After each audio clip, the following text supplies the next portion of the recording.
ọmọ kan ṣàmì agbára tí ń dá láàánú padà. That is type, amen. Power that will restore your benefactors. Receive it now. Agbára tí ó mọ̀ pé aláàánú padà sáyé rẹ̀ ó yá gbà in Jesus name.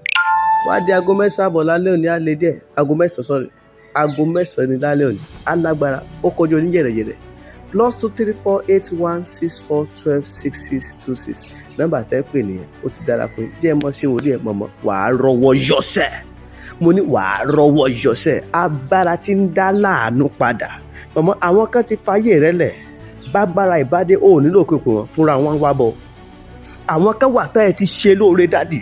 Some people are there that you have helped them, you have lived them, but they have lived your life, they never remember you anymore. When this power come, they will come. Ó yá sọ pé day by day ìrànlọ́wọ́ ló ní gangan ìrànlọ́wọ́.